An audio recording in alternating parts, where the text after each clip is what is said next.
Olá, seja bem-vindo, meu caro investidor, meu caro ouvinte, meu caro telespectador da nossa Resenha BRL, a melhor resenha da internet. Será que a gente já pode falar assim? Acho que a gente pode dar essa moral pra gente, né? Sonho grande, né, senhores? O sonho grande faz parte, né? Eu tô animado, eu tô animado. Marcos.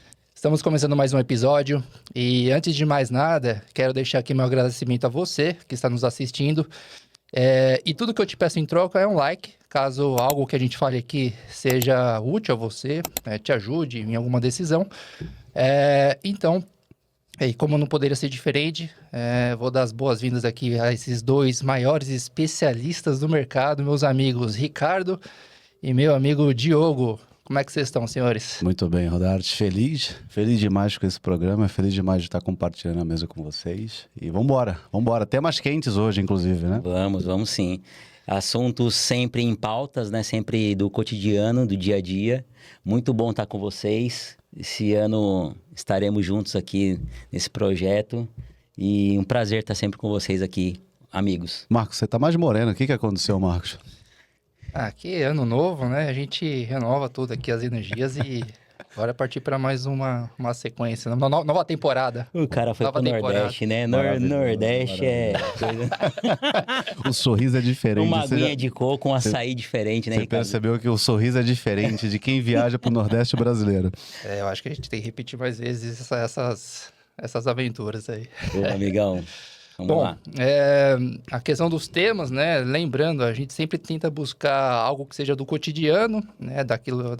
Do nosso investidor, das pessoas que estão a todo dia tomando decisões, entendendo como é que pode montar uma carteira de investimento, como é que pode buscar ali a realização de um sonho, né? Então, dessa vez a gente vai falar de um assunto que está em bastante evidência, seja em evidências do nosso dia a dia, quando a gente compra alguma coisa, quando a gente avalia uma carteira, vamos falar do dólar. Vamos entender como é que o dólar afeta aí o nosso dia a dia, como é que a gente pensa o dólar com relação a uma carteira de investimentos. E aí eu passo a bola aqui para o Diogo me explicar como é que você lida com o dólar, como é que você pensa uma carteira com dólar, Diogo? Obrigado, Marcos, pela palavra. Investidor, acho que é muito importante a gente falar como o mercado financeiro ele vem modificando, ele vem trazendo mais conhecimento para o cliente. A gente sabe que os bancos hoje trabalham com arquitetura aberta, coisa que não existia antes. Ou seja, o investidor hoje ele consegue ter acesso a plataformas de investimentos que ele não tinha anteriormente ou não tinha o potencial de investimento para ter acesso a essas plataformas. Hoje ele consegue ter esse acesso. Ou seja, ele consegue aplicar o recurso dele fora do nosso país, em dólar, né, em outras moedas, coisa que antigamente, para que ele pudesse aplicar, ele teria que ter um volume de investimento muito maior do que ele tem hoje.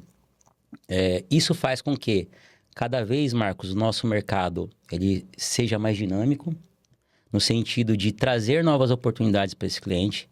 E, através dessas oportunidades, ele começa a ter novos conhecimentos em relação à moeda. E, assim, a gente sabe que o dólar é a moeda mãe, né? A moeda forte. Todo investidor de maior potencial procura essa segurança. Então, qualquer cenário de crise, qualquer cenário de incerteza global, todo mundo procura o dólar, procura... Eu acho que hoje é bem mais democrático também, né? Então, acho que todo mundo tem a facilidade de ter opções de investimentos, incluindo o dólar na carteira, né? Não somente quem está ali no topo da pirâmide. Sim, e o que eu quero deixar bem claro para o investidor no início é saber que ele tem esse acesso hoje, né? Que muito investidor não tem esse conhecimento, acha que é uma coisa fora do seu acesso. E acho que hoje as plataformas, né, enfim, financeiras traz essa sofisticação de aplicação para o cliente e é muito importante que ele tenha esse conhecimento. Acho que um ponto aqui só para agregar, acho que realmente o dólar ele era utilizado pela camada superior da pirâmide, né? Ou seja, as pessoas Exatamente. de alto poder aquisitivo acessavam o mercado internacional. Eu vou até dar um passo atrás, que eu acho que é importante. o dólar, primeiro que o Brasil, no final do dia, ele representa 1%, né, do mercado global. Ou seja, existe 99% ainda de opções de investimentos fora do país. Então, a gente precisa, de fato, ter uma cabeça global para a gente poder também montar um portfólio mais equilibrado. Que o mercado vem sofisticando, é que hoje você consegue acessar através de uma plataforma local, sem precisar, né, viajar, enfim, para os Estados Unidos para abrir uma conta, você consegue fazer tudo de forma local aqui do Brasil. Eu acho que isso é uma evolução, como o Marcos falou, ficou mais democrático.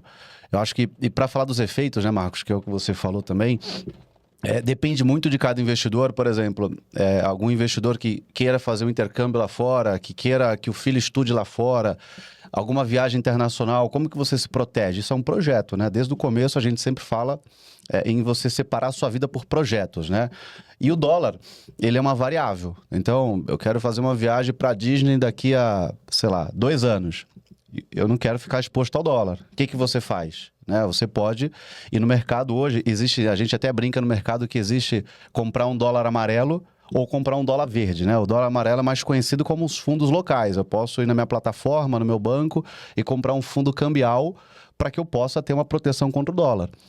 Ou eu posso remeter o meu dinheiro lá para fora e aplicar em algum produto local, né? Algum produto lá nos Estados Unidos, como por exemplo. Ou seja, eu acho que o primeiro ponto depende do objetivo. Se o investidor quer ter uma reserva para algum projeto de viagem, intercâmbio, eu acho que ele tem que, de fato, pensar no dólar como alternativa.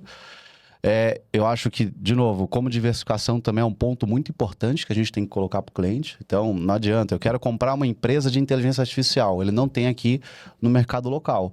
Ele pode comprar uma empresa lá fora e você consegue fazer isso. Então, você pode, de fato, também aproveitar essas oportunidades. Então, acho que assim, são vários efeitos, né? O que eu gosto mais, também é outro efeito que a gente acaba olhando, o efeito do câmbio quando a gente olha o nosso poder de compra, né? De novo, o Marcos falou agora na reserva de valor, né? Que é uma palavra que a gente usa muito, mas o efeito disso, do câmbio, gente, é impressionante. Por exemplo, o real tem uma dívida pública extremamente alta, né? Hoje, se a gente comparar, 90% do nosso PIB é dívida pública e a gente não tem endereçado a nossa solução, ou seja, os agentes públicos que deveriam resolver o problema não resolvem.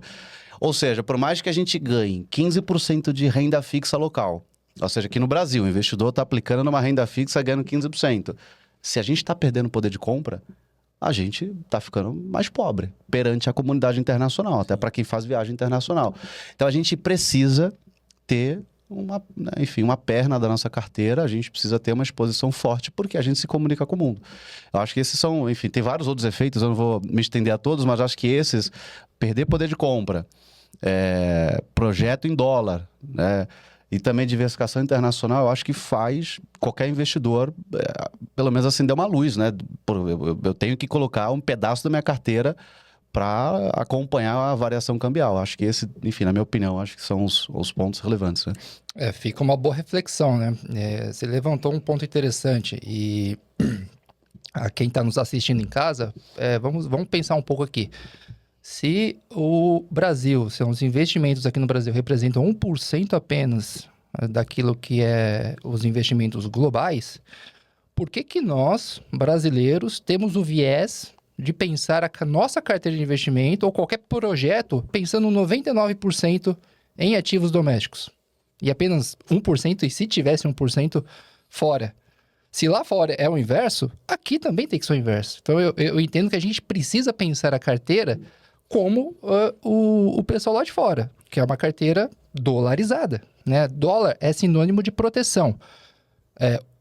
Todas as moedas, elas perdem poder de compra. Todas as moedas desvalorizam no mundo, né? O dólar, hoje ainda é a moeda predominante, é a moeda do comércio global, é a moeda que menos desvaloriza diante da inflação, mas é também uma moeda que desvaloriza. Só que se o dólar desvaloriza, imagina o quanto que o real não desvaloriza antes, né? Então, você tem que pensar a carteira, primeiro, estar muito mais exposta em dólar do que real, né? Na minha opinião. Marcos, existe uma diferença, né, entre a nossa bolsa e a bolsa americana, até pelo poder que eles têm lá fora comparado a nós, né? Por exemplo, a NVIDIA, que é uma empresa de tecnologia, o PIB nosso, ele está comparado a NVIDIA, né? Então, olha a discrepância que nós temos. Eu acho até que a NVIDIA tá superior. Supera, né? Ou seja, vale 3 de dólar, o nosso PIB é 2, né? Ou seja, 5 trilhões. 5 trilhões, ou seja... Para você... 2 Brasis, né?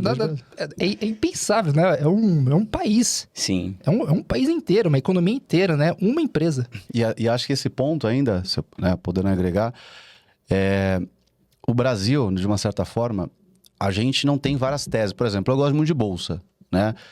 Por exemplo, eu gosto de comprar empresas, eu gosto de fazer aquele trabalho fundamentalista, olhar balanço.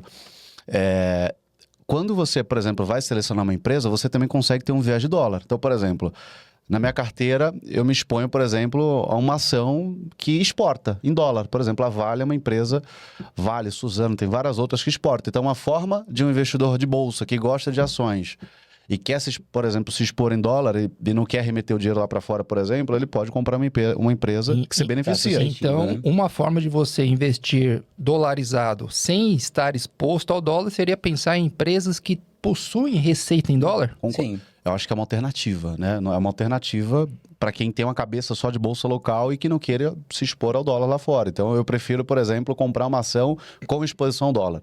Então, essa é uma tese.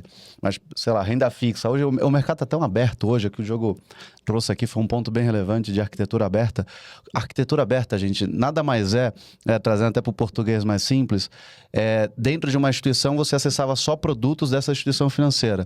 Hoje, você consegue acessar dentro de uma instituição, de uma plataforma de investimentos, qualquer produto de qualquer pessoa, né, de qualquer empresa de investimentos. Não qualquer, cada um tem a sua curadoria, mas... Inclusive fazer o câmbio na hora ali na plataforma que o investidor bem escolher e já comprar algum ativo dolarizado. Concordo. Fazer o câmbio e comprar na hora. Sim. Então, acho que você tem esse acesso, isso possibilitou hoje você ter uma carteira completamente diversificada.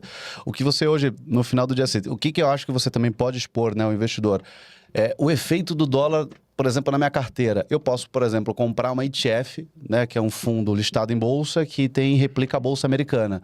O efeito do dólar vai ser diretamente proporcional, porque na medida que a bolsa americana subiu ou caiu, vai ter o efeito do câmbio também na ETF. Ou seja, você também consegue receber a variação do dólar junto, porque assim, tem um ponto importante.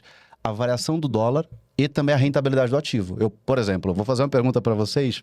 O Marcos acompanha a macroeconômica. A gente sabe que o Marcos é um economista de qualidade, esse cara é bravo de excelência. Demais. Esse cara é bravo. Qual era a cotação exatamente em janeiro de 2015? Vou pedir alguma coisa. Fala para mim, qual era a cotação do dólar em janeiro de 2015? Ou seja, basicamente há quase 10 anos atrás. Eu fiz essa pesquisa. Na verdade, eu fiz a pesquisa para 20 anos, que a gente vai debater daqui a pouquinho, né? Mas... 94? Não, 94 é 30. Não, 2004, né? Não, tô brincando.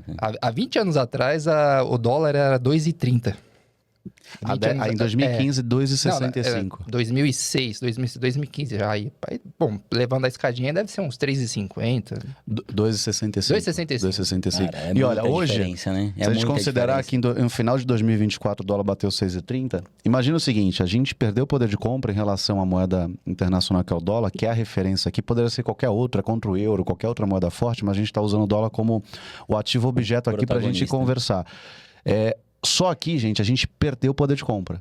Se você tivesse comprado alguma coisa lá fora, por exemplo, além da desvalorização do câmbio, você tinha ganho rentabilidade na moeda estrangeira. Então, se você, por exemplo, comprou bolsa americana, além da desvalorização do câmbio, você ainda teve a rentabilidade que é o plus do que você aplicou lá fora. Então, isso mostra o poder, né, da diversificação internacional também, né? E Ricardo, sem contar, acho que o nosso intuito aqui não é muito falar de política e entrar nesse assunto, mas faz parte, né, dos investimentos e o efeito Donald Trump também, né? Por conta de efetivamente ser um presidente que ele valoriza muito o potencial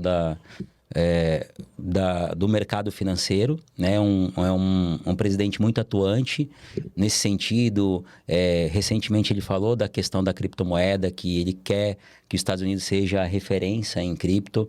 Isso faz com que esse discurso, né, para o investidor global traz mais segurança, traz mais perspectiva de crescimento, além de tudo que a gente está comentando no sentido de ser uma moeda forte, de ser uma moeda de segurança, ser a moeda chefe, né, global. E quando você tem um discurso mais voltado para o país, faz com que o investidor não é que somos nós, por exemplo, aqui do Brasil, olhe e fale assim, poxa, por que eu ainda não investi no dólar, né? Acho que a gente que trabalha no mercado financeiro, cada dia mais a gente está sendo abordado para um pequeno investidor, sendo procurado para saber essas alternativas de como investir lá fora. E o investidor, se ele soubesse o quanto é fácil, né? Para você ter esse acesso, para você iniciar aplicando, o Ricardo comentou das ETFs, a gente tem outros instrumentos também para o investidor aqui comprar um certificado de depósito que é um BDR, o ADR, enfim, tem várias opções para o cliente e ter esse ponto de observação, aguçar essa vontade de querer investir lá fora, porque, gente, fique tranquilo, você tem esse acesso a esse investimento, não é caro, você tem essas alternativas. Eu acho que é importante você procurar o teu gerente, o teu assessor de investimento para trazer para a pauta, para esse assunto de conversa, né? Poxa, como que eu faço para investir numa moeda mais forte? E a gente está em pauta aqui, os Estados Unidos, o dólar, mas também você pode investir em euro, investir... Franco suíço, né? Enfim, Não, mas no mercado americano você ainda consegue ter uma conta multimoedas, né? De repente você pode ter uma conta onde se aplica em dólar, se aplica em euro, se aplica em franco suíço, ou seja, você consegue, de forma globalizada, o mercado americano é muito mais desenvolvido, então você tem... vários instrumentos para você utilizar, né? Acho que um ponto, Marcos, aí você aí entra a parte técnica do Marcos de economia. Para você, investidor que não sabe o que é o dólar, por exemplo, quando o dólar sobe, uma das coisas que tende a impactar, por exemplo, é a inflação, né? A inflação ela é um índice de preços, todo país tem no final do dia, o nosso chama IPCA. Então, por exemplo, quando o dólar bateu 6,30, aqui em dezembro de 24, a gente viu a nossa inflação também acompanhando. Por que ela acompanha? Porque a gente não tem uma capacidade produtiva aqui no Brasil de produzir coisas, né? A gente tem uma indústria muito pequena. Então, a gente precisa importar insumos para a gente continuar crescendo no nosso país.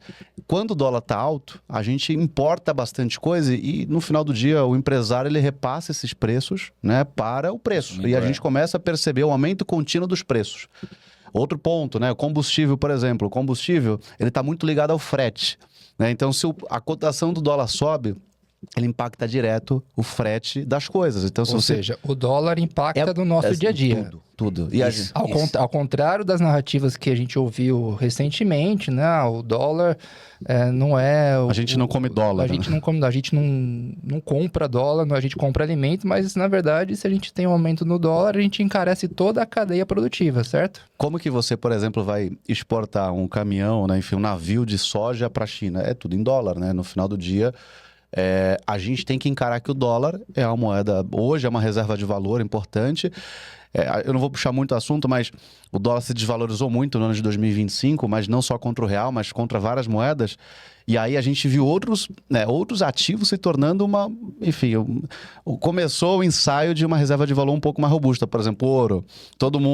Muita gente começou a comprar ouro. Algumas pessoas compraram criptoativo, porque o dólar sempre foi a reserva de valor. E quando o dólar ele se desvaloriza, outros ativos acaba recebendo essa valorização adicional que não tinha antes. Então, acho que o dólar é muito importante, por mais que você, assim como a inflação local, o dólar é um excelente instrumento para você também colocar dentro da sua carteira. De alguma forma, você tem que se proteger. Ou seja, meu caro ouvinte, né? Saiba que ter dólar é uma decisão importante que você que está em casa precisa pensar.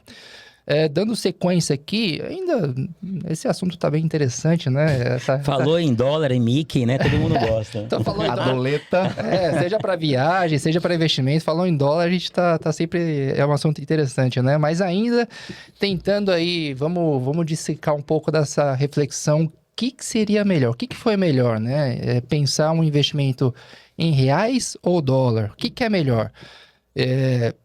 Aqui, vou levantar aqui na mesa, né, como foi o passado, né? A gente fez assim um levantamento, né, dos últimos 20 anos, né, porque o investimento tem que ser pensado a longo prazo mesmo, né?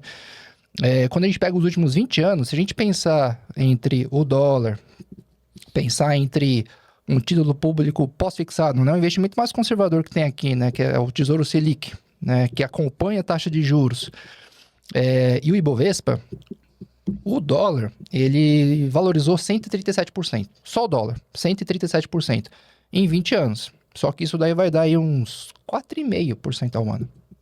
Você pega a bolsa, o Ibovespa, já valorizou o dobro disso, né, ao ano, na média de 8 a 8,5%. E o S&P, a bolsa americana, valorizou 16% Ao ano. ao ano. Ao ano. Porém, qual que é a conclusão lógica aqui?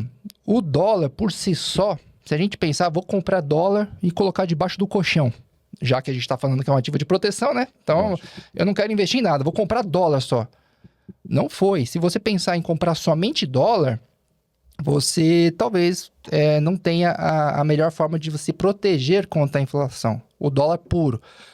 O dólar é proteção, ele ajuda a amortecer prováveis oscilações, né, crises globais que aconteçam no mercado lá fora. Só que comprar o dólar puro não adianta. Precisa estar anexo a um ativo dolarizado. É aí que a mágica acontece.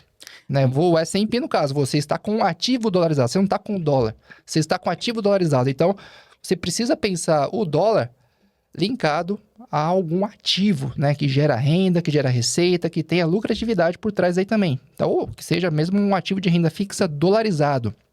Então, pergunto para vocês aí, o que foi melhor? O que vocês veem que foi melhor nos últimos tempos, né? O dólar ou o real, puramente falando? Não, pode falar. Pode falar? Pode, lógico. Você tem lugar de fala deixa, amigão, sempre. você deixa? Você tem lugar de fala sempre. Eu sempre costumo falar que quando o cliente pergunta, ou o investidor, qual que é o melhor, eu nunca bato o martelo e falo, isso é o melhor. Eu sempre Qual que é a bala de prata?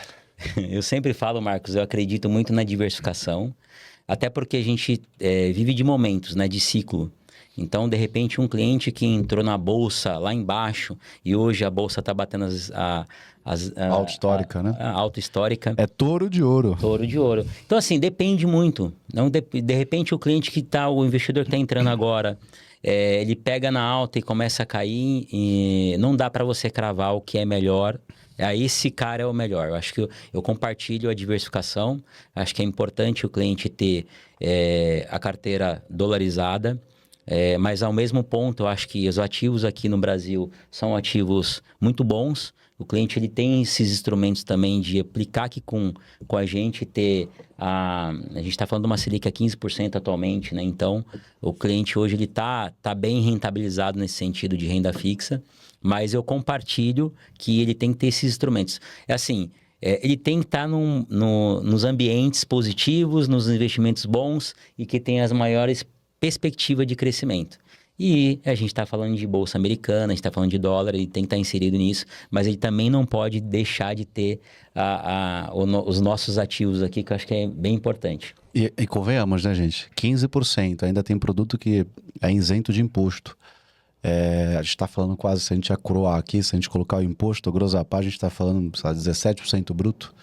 17% é muita coisa. Sim. Hoje um título público está pagando 13% risco soberano, por exemplo. Né? O que é grossapar? Grossapar inclui imposto, né? Ou seja, se você tem um produto isento de imposto, um LCI, um LCA, por exemplo, e está pagando 95% CDI, eu quero comparar com um CDB que tem imposto, aí você inclui o imposto, evidentemente, para você fazer uma comparação correta, tá? Aí eu compartilho do que o Diogo trouxe aqui. Eu acho que o ideal aqui não é colocar uma carteira dolarizada, 100% dolarizado. Eu acho que a gente tem que diversificar. O Brasil hoje paga juros extremamente altos. Nem 8, nem 80. Eu também, exatamente. Eu não acho que a gente tem que colocar 100% do patrimônio. Primeiro que a gente vive em reais. Sim. A gente não tem uma cabeça de viver em dólar, né? A gente vive em reais. Então a gente precisa ter, e tem que aproveitar também, 15%. Hoje, com opções isentas de imposto, por exemplo, eu acho que o investidor local ele tem, com baixo risco, né? Você consegue acessar muitos produtos.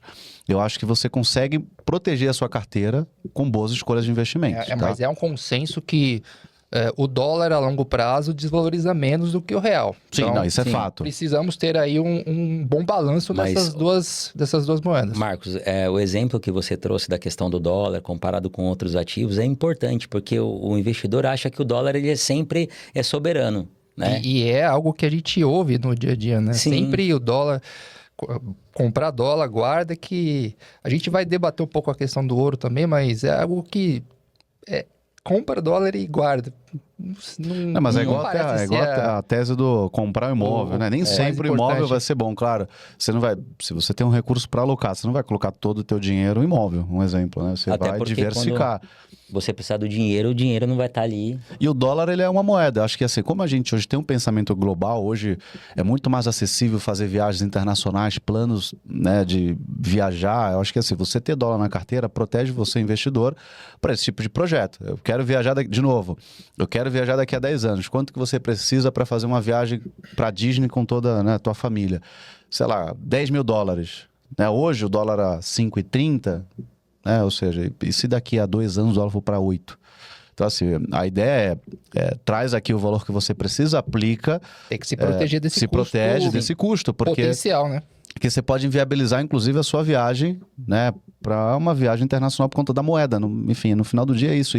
E o dólar hoje, na verdade, o real frente ao dólar, ele está muito ligado também ao tema político, local, macroeconômico, risco Brasil. Né? Quando o cenário está muito avesso ao risco internacional, agora essas tensões geopolíticas que a gente tem visto nos últimos dias, todo mundo tende a correr para ativos considerado livre de risco. E aí, como o Diogo bem falou no começo, o dólar sempre foi considerado ativo livre de risco, que é uma pauta que a gente sempre trouxe aqui. Só que tem outros ativos, tem euro, enfim, tem vários ativos. Acho que, na minha opinião, é isso. Não dá para colocar 100% do seu dinheiro, a gente vive em real, dá para aproveitar juros. Se o juros estivesse a 2 aqui, como aconteceu em 2020, aí a gente pode até discutir, porque os juros aqui ficou muito baixo. Que, na verdade, 15... não foi algo estrutural, né? Foi uma consequência de algo... foi uma miragem de algo que aconteceu completamente Viramos novo uma Suíça. na economia, por causa toda a queda dos mercados, por causa da pandemia, né? Então não era algo sustentável. Não, isso que você falou, Marcos, é o que todo mundo precisa saber. Por exemplo, compra o dólar, deixa o dólar em casa. O dólar por si só, ele pode ficar, por exemplo, em 2020 e 2025 o dólar caiu frente ao real. O cliente que tinha só dólar, o investidor comprou só dólar e ficou em casa, ele perdeu 11%. Agora, por exemplo, se ele tivesse comprado bolsa americana com dólar, né, que é um índice, qualquer outra coisa. É o que a gente está defendendo aqui. Pense em um dólar linkado a um ativo. A um ativo. O carrego, tem que ter o carrego. Seja ele qual for.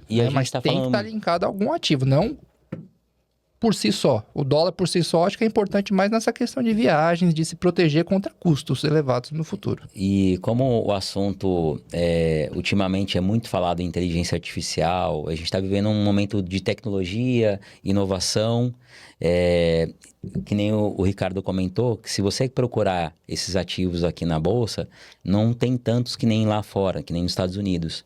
Então, acho que o momento que a gente vive proporciona para os nossos investidores, a gente está falando de dólar e tal, mas principalmente falando também nessa questão não só do dólar, mas procurar ativos de inovação, tecnologia, que são assuntos muito do nosso cotidiano e tem uma proporção de crescimento exponencial agora para esse momento, se tratando de IA, né? Então, esse investidor, ele tem essa procura de buscar esses ativos que têm maior potencial para o curto e médio prazo, talvez na Bolsa Americana. Ou seja, é muito importante da gente falar que os ativos hoje traz um resultado melhor para o nosso investidor, né, em dólar, do que propriamente ele comprar moeda e ficar em casa no colchão, por exemplo. Então, está muito claro, para a gente deixar bem claro para o nosso investidor, que essa pauta de você comprar moeda e deixar debaixo do colchão, ela, no passado, ela não trouxe resultado tão bom quanto o cliente buscar ativos em dólar, Bolsa Americana ou global. E essa tese, né, que o Diogo falou de Bolsa Global, muitas empresas, por mais que você ache que aplicar em bolsa interna, por exemplo, eu vou abrir uma conta lá fora, numa corretora, vou comprar Nasdaq, que é o índice da Bolsa de Tecnologia Americana. Você acha que você está comprando só ativo americano, e não é, por exemplo, né, tem empresas locais aqui, bancos locais, que estão fazendo IPO lá fora. Né, empresas de varejo aqui também, que fez IPO também em bolsas americanas. E por que eles fazem isso, né? A nossa bolsa brasileira, de novo, ela representa um pedaço muito pequeno da global, então, pensando como empresário, ele acessa bolsos menores aqui, muita volatilidade, por exemplo, a empresa dele deveria valer, sei lá, 30 bilhões e hoje, por conta do risco político, geopolítico, jurídico, a empresa dele vale, sei lá, 10 bilhões na bolsa local.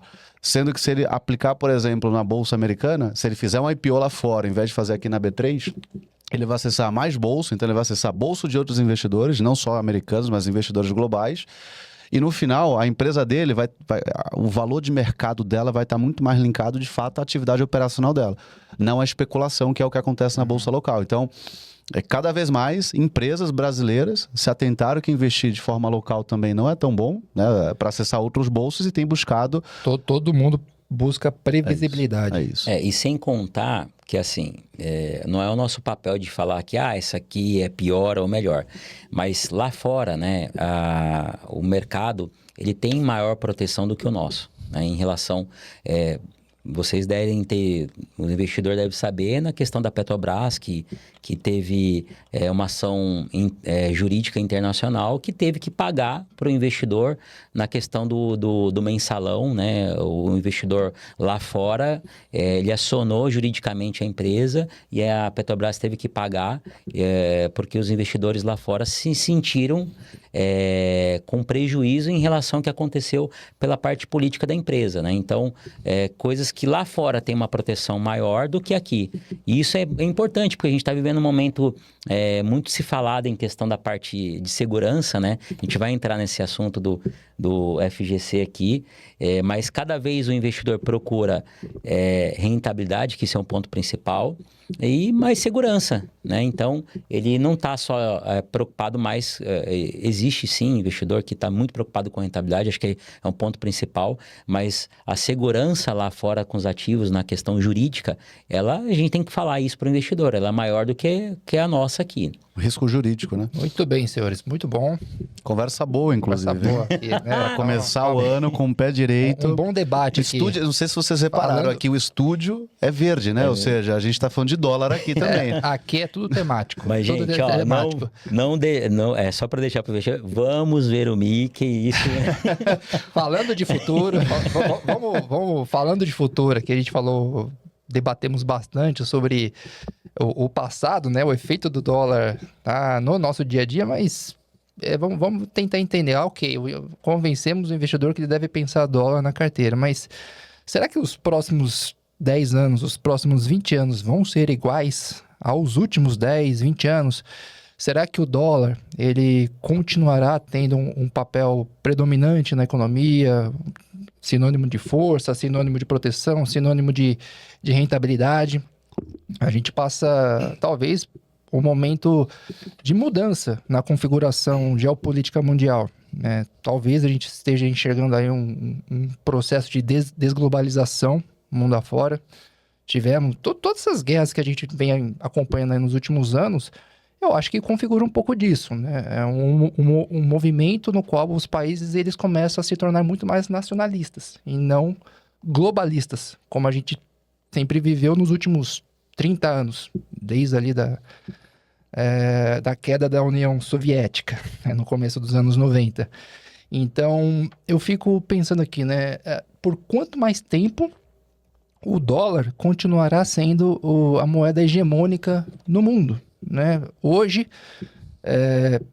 quando a gente olha ali um passado recente, os Estados Unidos, eles começaram a perder, né, participação mundial nas reservas internacionais por parte dos bancos centrais em ter o dólar, né? Nós tivemos vendas maciças de bancos centrais vendendo dólar e comprando ouro, por exemplo, né? O dólar, ele tinha hoje, olhando o comércio global, o dólar ainda é bastante predominante, né? Porém, quando a gente olha de reservas internacionais, reservas que estão por parte dos países e Banco Central, o dólar ele foi sendo vendido. Então, por que será que a gente está enxergando esse movimento de venda de dólar por parte das economias e, recentemente, uma valorização bem expressiva do ouro? Será que a gente está vendo aí uma mudança de paradigma. O dólar está perdendo espaço naquilo que o mundo está sendo e, consequentemente, vai passar para a gente? Pergunta de $1 milhão? Caramba, aliás, não daqui sei se 10 vai... anos? Se bem que eu não vale sei. ficar em cima do muro, hein? Se Daqui bem- 10 anos? Não, se bem 10 que esse $1 anos, milhão 20 anos. não sei se o dólar também vai estar lá, não sei se vai valer muito, mas Não. $1 milhão de... Não vale Vamos ficar... ver se o barras de dólar ouro. tá É, 7, não vale ficar em mas- cima do muro, hein? Vamos ter que responder essa pergunta. Mas eu acho... Ô Marcos, eu acho que... Eu não sou analista político, mas eu gosto de acompanhar... Ninguém é. Não, aqui, assim, então, lembrando fica que aqui é um pitaco Vamos aqui, dar mas... os nossos pitacos, né? Mas hoje, o dólar, ele é utilizado não somente como reserva de valor, né? O dólar, ele é utilizado também como uma arma, né? Vamos considerar, por exemplo... Pode ser, pode ser. Existe uma crise, evidentemente, todo mundo tem acompanhado na Europa, ali na Europa Oriental, da Ucrânia contra a Rússia. Né? Por exemplo, qual é a forma que as economias desenvolvidas têm para pressionar, por exemplo, a Rússia a acabar com a guerra, por exemplo? Quer trazer, por exemplo, parar de negociar em dólar, tirar o país, Perfeito. por exemplo, Bem- da comunidade internacional. Isso, e por tentaram exemplo... fazer isso mesmo, né? E Tentaram fizeram, na verdade. tirar o dólar da história e tentaram negociar ali por parte do yuan chinês, fazer um Exatamente. processo de substituição. Tiraram, por gente- exemplo, né? Só para concluir, Diogo. Então, assim, o dólar, ele também é uma arma. Então, a partir do momento que os Estados Unidos, que é o principal país, né? A principal economia, ele utiliza isso como arma, países antagônicos ao seu, à sua visão de mundo, né? Democraticamente falando, né?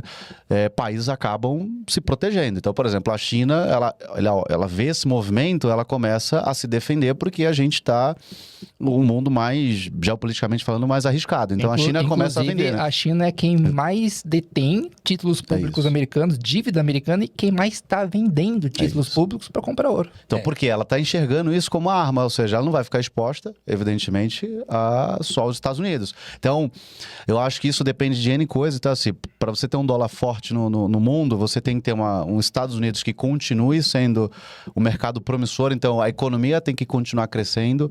O polo de inovação, ele precisa continuar existindo ainda nos Estados Unidos para que todo mundo atraia talento. Então, todo mundo vai querer dólar, né? E você também tem essa questão geopolítica que acaba afetando um pouco a relação dos países de troca. Então, eu acho que vai depender, o Marcos trouxe alguns pontos que são importantes. O mundo agora, geopoliticamente falou, ficou um pouco pior em relação ao risco. Todo mundo vê o movimento ao contrário. Reduz, a gente não tem visto os bancos centrais zerando, ainda, então o dólar ainda continua relevante, deve continuar por um bom tempo. Mas, por exemplo, as pessoas reduzem e compram outros ativos. As pessoas compram euro, as pessoas vão comprar moeda da China, as pessoas vão se expor a ouro mais tempo. Então, eu acho que agora... O ouro é o ativo que mais está subindo se valorizou. como substituição ao dólar. Então, eu vou até passar a palavra aqui para o Diogo, mas antes eu vou até... a gente fala... Vou citar um outro autor, não vou falar do Warren Buffett. Nossa, não falou hoje. Não vou Ele falar do não Warren falou Buffett. hoje. Mas um autor muito... aqui é o local, o Barça. muito conhecido. Pelé do... Nós temos o Neymar. Ele não falou do Pelé hoje. Ó, tem o Ray Dalio, né? Ele é um dos principais autores no assunto de ciclos econômicos, né? E ele diz, né, as moedas dominantes, né? Por curiosidade disso, né? Nós tivemos aí nos últimos 300 anos, na média, a gente tem uma moeda dominante de 100 a 120 anos na economia, né? Antes do dólar foi a libra esterlina, na época ali da Revolução Industrial da Inglaterra. Antes da libra esterlina, nós tivemos até a moeda da Holanda, né, numa época que o mundo era muito mais pautado em comércio marítimo, né, e antes da Holanda tivemos outros exemplos. O dólar, ele começou a se tornar uma moeda aí predominante, a moeda forte no mundo, desde 1970, quando teve ali o chamado Acordo de Bretton Woods, né, que aí pautou a economia mundial atrelada, o ouro atrelado ao dólar. E aí o dólar começou ali a escalada de valorização e hegemonia. A gente está mais ou menos nesse prazo, né, do quanto tempo que uma moeda se torna hegemônica, né? A gente está ali hoje com o dólar há mais ou menos 90 anos. Então a gente tem ali mais ou menos na média 20 a 30 anos pela frente até ter uma nova economia, ou quem sabe o ouro ser novamente voltar a ser aquele ativo mais... o ativo principal que as economias precisam ter, né? o lastro. Podemos ter uma volta, né, do padrão ouro, talvez ter as moedas lastreadas em ouro, justamente porque o mundo como um todo tem bastante inflação e isso tá nítido, né? As dívidas públicas mundiais, elas mostram isso, né? Que o modelo, ele tá se esgotando. E acho que você, esse ponto, só agregando aqui que o Marcos falou, depois da pandemia, a gente viu uma economia voltando em V, né? Ou seja, a economia caiu, depois ela voltou super rápido, acho que no mundo inteiro, utilizando-se medidas fiscais para você dar dinheiro para a população, né? Impressão de moeda. Impressão de moeda, ou seja, de novo... Gera inflação, gera inflação em qualquer lugar do mundo, né? Ou seja, você emitiu moedas, mas os Estados Unidos... Gera inflação, bateu 9% de inflação eles. Então, a gente também está com o mundo hoje muito mais arriscado em relação ao fiscal também, né? Se a gente olhar a dívida PIB americana, é a maior do mundo. Então, 30 trilhões e isso também não ajuda, né? Ou seja, no final do dia também não ajuda uma moeda, né? Tanto é que as empresas de rate, algumas colocaram sob, enfim, a análise de risco, né? O rate da economia americana, algumas até reduziram, né? Teve empresa que reduziu de AAA para dupla a mais. Então, isso é um sinal também, né? É um sinal claro, né? Não é porque é a principal economia do mundo que precisa ter que pode ter uma dívida infinita. Exatamente. Eu sempre falo que, enfim, a crise ela tem que vir, ela vai acontecer. A gente já teve um podcast falando sobre isso, né? De como a previsibilidade sobre isso. Mas eu acho que ponto importante, senhores, é assim, o dólar, e a gente estava falando um pouco de ouro. O ouro, né, no mundo, a gente tem a questão da oferta e da demanda, né? Com essa questão de todo mundo procurar o ouro, automaticamente o ouro em espécie não, né? Físico, ele não enche 2 piscinas olímpicas, né? Isso que é importante que o investidor saiba. Então, quando você tem muita procura para um produto e o ativo é escasso, né? A oferta fica escasso, ele se valoriza por si só. Então, cada vez mais que a gente está tendo tensões políticas, né, geopolíticas, todo mundo vai para o mercado em si procura o ouro. E acho que ponto importante também a gente falar que não é só o ouro que está subindo, não. Por exemplo, o cobre, esses ativos, prata, né?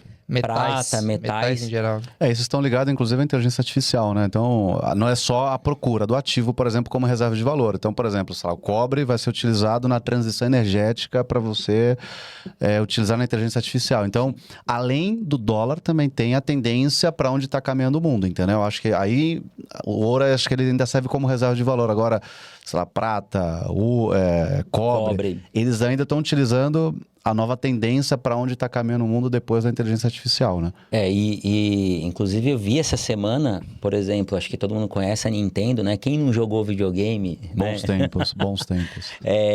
Os componentes, né, para a fabricação do videogame, como, por exemplo, o cobre, ele está ficando tão caro que a Nintendo já está repensando em fazer novos videogames. Ou seja, olha como o mercado está mudando, olha a dinâmica do mercado, né? Então, por conta das empresas de IA tendo uma maior demanda e uma maior procura por esses componentes, né? Inclusive eles pagam mais porque tem maior potencial de crescimento, essas empresas, né? Esses fabricantes desses componentes estão falando, poxa, eu vou dar preferência para a empresa de IA e vou deixar essas empresas... Os recursos, né? Então, a gente está assim, investidor...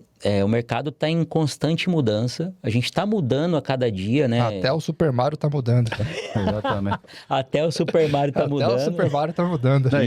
Isso é um ponto, né, que o Marcos colocou também da hegemonia do dólar. A gente começa a perceber hoje, por exemplo, várias discussões de vários países fazendo acordos bilaterais. Por exemplo, quando o Brasil faz um acordo bilateral com a China, por exemplo, para tentar substituir o dólar, isso é uma afronta, evidentemente, ao dólar. Então, nesse cenário que a gente tem visto, em que o dólar perde força, alto endividamento da economia americana, risco geopolítico, então a gente vê pessoas correndo para ouro, acordos bilaterais acontecendo entre algumas nações, né? Tem os BRICS que recentemente tentaram fazer uma nova moeda para essa região. Então, assim, vão surgindo essas conversas, ainda são conversas preliminares, mas vão surgindo alternativas, porque o mundo não pode parar se o dólar quebrar. O mundo, ele precisa ter eu acho que tem grandes pessoas já pensando isso, né? Se o dólar acontecer uma ruptura, o que a gente vai fazer? Né? Volta para o escambo, né? Eu te dou um caminhão de soja, você me dá um caminhão de eletrodoméstico? Acho que não. Hoje, no final do dia, não existe espaço vazio no universo. O ouro que está física, pegando espaço do dólar nos últimos anos. Imagine, né? Eu vi um exemplo da época que o Silvio Santos pagava em ouro, em barra de ouro, né? Valia mais, né? Ou Valia mais que dinheiro. Pessoa, imagina todas as se a pessoas pessoa tivesse que ganharam, segurado, se segurou essas barrinhas. teria uma valorização muito melhor de qualquer outra. Mas é assim, claro, a tese não é ouro aqui, mas... Né? Hã? Lingueta de ouro, não é? Exatamente. Lingueta de ouro. Mas acho que o ouro ainda, além disso, tem a pressão dos bancos centrais, mas você pensa, tem investidores comprando ouro, tem os bancos centrais e tem indústria, né? Porque a indústria da moda, a indústria da beleza, todo mundo compra ouro. E tem vários outros lugares que tem componente de ouro. Então o ouro, ele não é um ativo só de investimento. Né? A Vivara deve ter explodido de valorização, né? É isso. Temos que acompanhar a Vivara na bolsa, como é que tá? Vamos falar de risco, né? Exatamente, reserva de valor, gente. Assim, o dólar ainda, vamos lá, para a gente não perder o fio da meada, o começo da conversa foi falar de ouro como reserva de valor e como impacta nos investimentos. Talvez essa mudança que o Marcos trouxe seja uma mudança de longo prazo, mas é importante, né? Pelo fato de você comprar ouro, você vai deixar de olhar outras coisas que estão acontecendo pelo mundo. Então, você como investidor, você precisa continuar acompanhando o mercado, né, Marcos? Acho que é essa a lição, ou seja, a gente gosta de ouro hoje. É unânime porque que tá alto e todo mundo tá falando em evidência. O dólar, aliás, eu falei ouro, mas a gente gosta de dólar. O dólar e o ouro. Eu digo, mas o dólar ainda como moeda e reserva de troca, reserva de valor, enfim. A gente tá olhando hoje, mas talvez daqui a 20 anos, que foi a provocação que o Marco nos trouxe, pode ser que não seja. Sim, né? sim. E aí, como será o mundo sem o dólar influenciando todas as demais economias, né? Legal, senhores. Assunto interessante aqui, né? Acho que para finalizar, né, nossa conversa de hoje. A gente tem que colocar um A, assim, quando... A gente sempre termina aqui os nossos assuntos com algum tema diferente, algum tema que possa também estar no nosso dia a dia, tá no dia a dia de quem está nos ouvindo. Agora a gente vai falar especificamente de como é que as pessoas, né, os ouvintes, eles podem proteger seus recursos quando aplica especificamente em renda fixa, né? Temos ali a questão do FGC, né? Então, Diogo, o que é o FGC e como que você aconselha as pessoas a investir em renda fixa utilizando o FGC? O FGC é o famoso Fundo Garantidor de Crédito, né? Trazendo para o nosso dia a dia, acho que está se falando bastante em Fundo Garantidor de Crédito, por conta do que está acontecendo recentemente dos bancos, né? O Banco Central trazendo para a gente aqui, acho que não é nosso papel de ficar citando o banco nem tudo mais, mas acho que é muito importante o investidor hoje, além de se preocupar com a rentabilidade, se preocupar com a segurança. A gente sabe que o investidor ele consegue investir em papéis de renda fixa e tem a garantia de R$250 mil por CPF por instituição. Só aplicado em 250 mil que está protegido.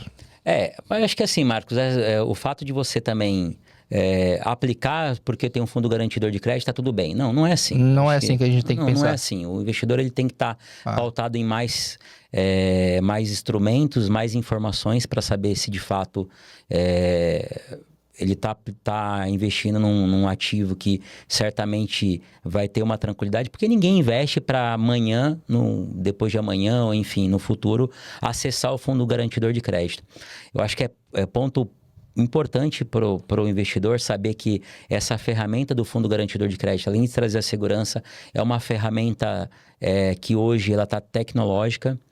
Não é tão mais difícil o cliente ter esse acesso ao fundo garantidor de crédito, independente de se o cliente ou se o investidor hoje ele aplica em qualquer instituição. Acho que é importante ele ter o cadastro ativo. Você ter o cadastro ativo no fundo garantidor de crédito não significa que você vai aplicar e vai ter que acionar, mas é um cadastro que você não tem custo, né? Você tem acesso ali a informações também de investimentos, mas acho que como o mercado ele muda bastante e as crises vêm e elas chegam para que o mercado fique mais seguro e tudo mais, a gente tem um fundo garantidor de crédito hoje que protege, mas ponto principal, o investidor ele tem que saber onde ele está aplicando o recurso. Não é uma ideia de ele, só porque tem um fundo garantidor de crédito, tem uma taxa melhor, eu vou aplicar. Não, acho que não é isso. Deixo bem claro para o investidor. a gente nunca aplica o nosso recurso para acionar o fundo garantidor de crédito. Até porque o fundo garantidor de crédito ele tem um caixa, né, que recentemente ele foi utilizado. Esse tem que ser o pensamento, então, né? A gente tem que investir, mas para não pensar, tudo bem, eu quero ganhar o dinheiro do FGC. Não é assim que a gente tem que pensar, né? Sim, acho tô que protegido. O famoso seguro, né, Marcos? A gente paga o seguro do carro dele. Não quer usar, né? Não quer usar. Acho que essa é a ideia. Acho que o ponto ainda, né? Acho que a discussão é até um pouco mais profunda, né? Por que existe o fundo garantidor, né? Para a pessoa física, no final do dia a gente tem um sistema bancário onde a gente tem uma concentração grande de poucos bancos e a gente tem bancos nichados, né? São os bancos menores que trabalham, por exemplo, com empresas de médio porte, pequeno porte. Como os bancos grandes acabam detendo o maior percentual de depósitos, a gente precisa dar liquidez também para essa turma, né? Esses bancos menores. Aí o sistema financeiro, na realidade os bancos, isso é privado, o fundo garantidor de crédito, não está ligado ao Banco Central, eles criaram o fundo garantidor. Para que o investidor pequeno, eu, você, Diogo, Marcos, você investidor, acesse esses bancos menores e também prover capital para essa turma continuar investindo, porque senão só os bancos grandes teriam recurso para aplicar. Então, acho que o fundo garantidor traz essa segurança para você trazer um pouco mais de competitividade, né, de competição, na realidade, para as instituições menores. Mas nada impede, né, como o Diogo trouxe, se você olhar apenas só a rentabilidade também, eu acho que está errado, está equivocado, porque você também precisa avaliar o risco a ali, condição né? do ativo. Está escondido, mas o risco está ali. Ele se tá você ali. pensa só em rentabilidade muito elevada, né? Sim, Tem que olhar, ou seja, se você vai comprar um papel emitido por uma grande empresa, você olha balanço, rating, você olha N coisas. Com os bancos não é diferente. Ninguém aplica querendo utilizar o fundo garantidor de crédito. Então, acho que tem a parte educacional também por parte do investidor, que acessa. E tá certo, o fundo garantidor tá aí para isso, não ter nenhum risco sistêmico de contágio. Por exemplo, o banco quebra e aí os demais bancos menores param de receber aportes, aí tem um risco contágio do sistema como um todo. Eu acho que Aí o fundo vira uma garantidor corrida bancária, ajuda. né? Todo mundo Exatamente. tira o dinheiro. E eu acho que também um ponto importante para o investidor que está querendo buscar essas informações, a partir do momento que um banco decreta a falência até o pagamento do valor, né, que você aplicou, você deixa de ganhar aquela rentabilidade. Seja por um mês, 2 meses, né? Enfim, mas ele deixa de ganhar. Então, ou seja, de qualquer maneira, o investidor ele vai ter um prejuízo porque, querendo ou não, dinheiro parado, sem rentabilidade, você deixar de ganhar um recurso, né? Então, isso é ponto principal, um ponto importante. Tem o fundo garantidor? Não. A partir do momento que o Banco Central decreta essa falência do banco, você... né, tem aquele ponto final ali, até você receber o teu recurso, você fica sem essa rentabilidade. Que fique bem claro isso para vocês também. Muito bom esse tema, hein, gente? Fundo garantidor. Pequeno investidor, você precisa saber que existe e você está coberto até 250 mil por instituição financeira ou conglomerado, mas a educação sempre vem antes, né, de você tomar a decisão. Sabe o que você está fazendo, né? Grande programa, inclusive, hein, senhores? Boa. Senhores. O Marcos veio mais animado depois dessas férias dele. Cara, Aonde que você foi? Fortaleza? Foi Jericoacoara. Jeri. Esse nosso menino kite. Ele deve kite ter tirado surfer. aquela foto de Jeri, né? A famosa. Mas, inclusive, para vocês que não sabem, Kite tá no plano. o Marcos, ele é um dos maiores fotógrafos que eu conheço vivo. Porra. Que continue assim, né, meu? Amém, Pelo né? amor de Deus. Bom, meus caros ouvintes, a gente fica aqui com mais um episódio, né, da Resenha BRL e sempre reforçando, né, nos sigam no Instagram, podcast Resenha BRL, e aperta esse botãozinho aqui embaixo, inscreva-se aqui no nosso canal do YouTube, e se algo fez bastante sentido para você, deixa o nosso like. Fica aqui meu agradecimento. Obrigado, Ricardo. Obrigado, Diogo. É isso, Marcos. Eu acho que eu quero agradecer ao investidor que nos acompanha.